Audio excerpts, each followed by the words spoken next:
आइए बच्चों, आज हम क्लास 12वीं फिजिक्स में वैद्युत क्षेत्र की तीव्रता यानी इंटेंसिटी ऑफ इलेक्ट्रिक फील्ड के बारे में चर्चा करेंगे। देखिए बच्चों, इसके ठीक पहले वाले वीडियो के लेक्चर पे हमने वैद्युत क्षेत्र के बारे में जाना था और हमने आपको उसमें बताया था कि किसी आवेश या आवेश समुदाय यानी कि जो आवेशों का एक समूह है उसके चारों ओर अगर कोई अन्य आवेश आकर्षण या प्रतिकर्षण बल का अनुभव कर रहा है जिस एरिया तक, वही क्षेत्र क्या होता था? वैद्युत क्षेत्र होता था। यानी कि किसी आवेश या आवेशों के समुदाय के चारों ओर का वह क्षेत्र जहां पर कोई अन्य आवेश आकर्षण या प्रतिकर्षण बल का अनुभव करता है, वह क्षेत्र वैद्युत क्षेत्र कहलाता है। अब हम उसी वैद्युत क्षेत्र में देखेंगे कि उस वैद्युत क्षेत्र की तीव्रता कितनी होती है। आज देखिए बच्चों, हम वैद्युत क्षेत्र की तीव्रता के बारे में चर्चा करेंगे, यानी कि जानेंगे कि जो वैद्युत क्षेत्र है किसी बिंदु पर उसकी तीव्रता कितनी है। तो इसका पता लगाने के लिए बच्चों, अगर मान लीजिए कोई आवेश है यहाँ पे और अगर मान लीजिए हम कोई परीक्षण आवेश लाते हैं, यानी कि जिसकी सहायता से हम तीव्रता पता करना चाहते हैं। अगर मान लीजिए हम एक परीक्षण आवेश यहाँ Q0 लाते हैं इस पॉइंट पर, इस एरिया में जहाँ पर ये आकर्षण या प्रतिकर्षण बल का अनुभव करता है, तो चूंकि जब ये देखिए बच्चों आएगा ये आवेश इसके पास, तो हम जानते हैं कि बच्चों दो आवेशों के बीच लगने वाला आकर्षण या प्रतिकर्षण बल दूरी के वर्ग के क्या होता है? व्युत्क्रमानुपाती होता है। तो स्वाभाविक है बच्चों, इस दूरी के हिसाब से आकर्षण और प्रतिकर्षण बल का एक मान हमको मिलेगा। तो देखिए, इस आवेश की मात्रा आप पढ़े हैं कि यह बराबर 1/4 पाई एप्सिलॉन 0 Q1 Q2 बटे R स्क्वायर। तो अब बच्चों अगर मान लीजिए Q1 की जगह पर Q है और Q2 की जगह पर Q0 है, तो अब यहाँ से हम देख सकते हैं अगर Q0 का मान ज़्यादा होगा तो स्वाभाविक है F का मान ज़्यादा होगा। तो आवेश और दूरी पर लगने वाला बल निर्भर करता है। तो अब यहाँ देखिए बच्चों, इसकी तीव्रता इस पॉइंट पर पता करना है। तो चूंकि आवेश की मात्रा हम देख रहे हैं कि जितने ज़्यादा आवेश की मात्रा होती है उतने ज़्यादा बल का मान होता है। तो हम ये यहाँ पर देख लें कि अगर आवेश यही हमारा एकांक हो जाए, यानी कि 1 कूलाम अगर यहाँ आवेश रखें, तो उस समय इस दूरी पर यानी कि जो भी दूरी होगी उस दूरी के हिसाब से पॉइंट हमारे अलग अलग मिलेंगे। तो उस बिंदु के हिसाब से हम इनको परिभाषित करेंगे कि वैद्युत क्षेत्र की तीव्रता होती क्या है। तो अगर यहाँ पर 1 कूलाम का आवेश रख दे, तो उस पॉइंट पर ये आवेश जितना आकर्षण या प्रतिकर्षण बल का अनुभव करेगा वही क्या होगा? वैद्युत क्षेत्र की तीव्रता होगी। इसका मतलब बच्चों ये हुआ कि एकांक परीक्षण आवेश पर जितना बल लगता है वही वैद्युत क्षेत्र की तीव्रता होती। अगर बच्चों मान ले हम कि यहाँ जो Q0 आवेश है, अगर Q0 आवेश पर आकर्षण या प्रतिकर्षण जो बल लगता है F है, तो एकांक आवेश पर कितना हो जाएगा? F by Q0। तो यही जो एकांक आवेश पर बल लग रहा है यही क्या होगा? वैद्युत क्षेत्र की तीव्रता, और इसको वेक्टर E से निरूपित करेंगे।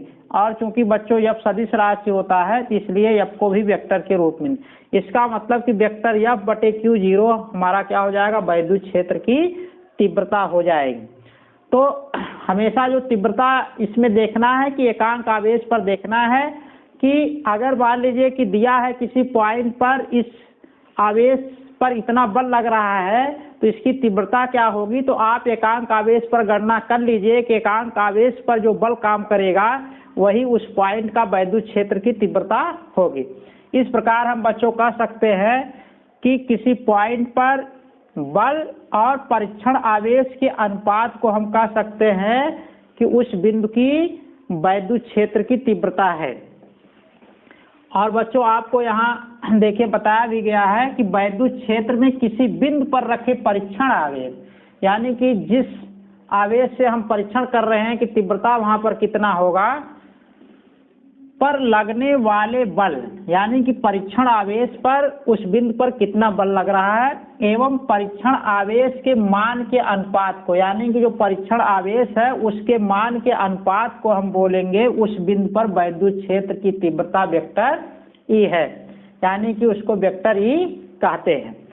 तो आगे लिख रहे हैं यदि परीक्षण आवेश Q0 है, अगर हम परीक्षण आवेश को Q0 के रूप में लें, पर लगने वाला बल वेक्टर F हो, यानी कि अगर परीक्षण आवेश Q0 लेते हैं और उस पर किसी बिंदु पर वेक्टर F बल लगता है, तो वैद्युत क्षेत्र की तीव्रता उस बिंदु पर क्या होगी, वेक्टर E बराबर वेक्टर F बटे Q0। यानी कि यहाँ से हम देख सकते हैं कि एकांक आवेश पर जो बल लग रहा है वही क्या है, वैद्युत क्षेत्र की तीव्रता है। आप बच्चों ये जानते हैं कि अगर किसी संख्या से भाग किया जाता है तो इसका मतलब कि वो रिजल्ट हमारा एक के लिए होता है, एकांक के लिए होता है, और बच्चों जो अंश में होता है वही हमको प्राप्त होता है। अब यहाँ देखिए बच्चों, जैसे वेक्टर F बटे Q0 है, तो इसका मतलब Q0 से भाग किए तो हम इसका मतलब कि एक कूलाम यानी कि एकांक आवेश पर गणना किए हैं, और जो मिलेगा हमारा ऊपर अंश में क्या है, F है, तो F ही मिलेगा। तो अब चूंकि यहाँ देखिए जो रिजल्ट मिला है वेक्टर ई, तो इसका मतलब ये भी एक प्रकार का बल ही है जो एकांक आवेश पर काम करता है, यानी कि एकांक आवेश पर जो बल लग रहा है वही वैद्युत क्षेत्र की तीव्रता है, तो ये भी हमारा बल है।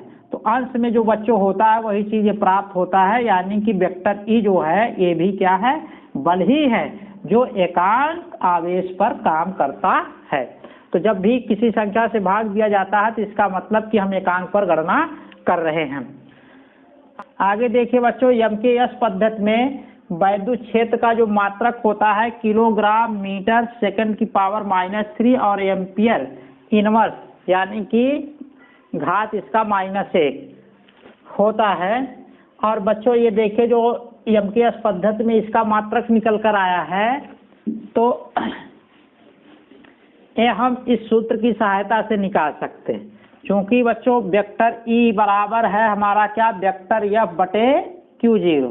तो इसका मतलब कि वैद्युत क्षेत्र की तीव्रता का जो मात्रक होगा वही मात्रक क्या होगा, वेक्टर F बटे Q0 का होगा। तो बच्चों हम जानते हैं बल बराबर क्या होता है, द्रव्यमान गुणे त्वरण, और Q0 को हम लिख सकते हैं I गुणे T, यानी कि धारा गुणे समय। ये क्या हो जाएगा, धारा गुणे समय। तो इस प्रकार बच्चों अब देखिए द्रव्यमान का क्या हो जाएगा, किलोग्राम,